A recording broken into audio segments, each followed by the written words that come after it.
காஞ்சி சங்கர மடத்தோட 71வது இளைய பீடாதிபதியாக கணேச சர்மா திராவிட் அப்படின்றவரை நியமிக்க போகிறாங்க. அதாவது அவருக்கு சந்நியாச தீட்சை வழங்கி இளைய பீடாதிபதியாக அறிவிக்க போகிறாங்க ஏப்ரல் 30 இவரை சிறு வயதிலே அவங்க அப்பா அம்மா காஞ்சி மடத்தை கூப்பிட்டு வருவாங்களாம். அப்போ விஜயேந்திர சரஸ்வதி சாமிகள் இவரை பார்த்துட்டு இவரை நல்லா வேதம் படிக்க வைங்க அப்படின்னு சொல்லியிருக்காங்க. 2006 இவர் வேதம் படிக்கிறாராம்.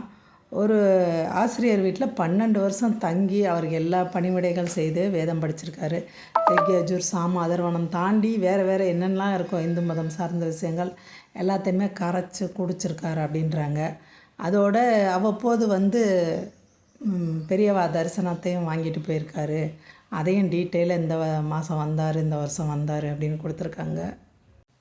கணேச சர்மா ஆந்திராவை சேர்ந்தவராக இருந்தாலும் இவரோட பூர்வீகம் பார்த்திங்கன்னா கும்பகோணம் பக்கத்தில் இருக்கிற வலங்கைமான் அப்படின்ற ஊர் தான் அப்படின்னு சொல்கிறாங்க.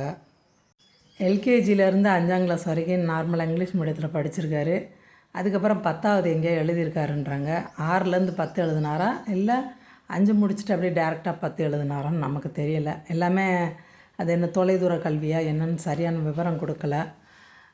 மற்றபடி அவரோட வாழ்நாளில் பெரும்பகுதியை இதுக்காக வயது போடலை. முக்கியமாக இவரோட வயது என்ன அப்படின்னு போடலை. இளைஞர் மாதிரி தான் தெரிகிறாரு.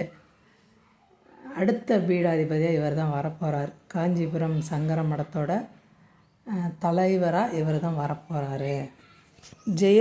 விஜயேந்திரர் இவங்கள் மேலே மக்களுக்கு அவ்வளோக்கா அபிப்பிராயம் கிடையாது. ஏன்னா அது ஒரு வழக்கு நடந்து அவர் ஜெயிலுக்கெல்லாம் போயிட்டு வந்தார்.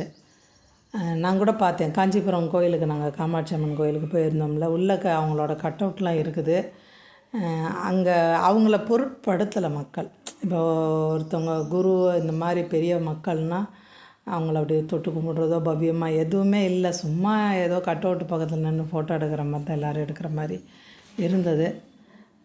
பார்க்கலாம் இவர் காஞ்சி மடத்தோட பொறுப்புகளை எடுத்த பின்னாடி அது எந்த மாதிரி ஒரு மாற்றம் கொடுக்குதா என்ன அப்படின்னு பார்க்கலாம்.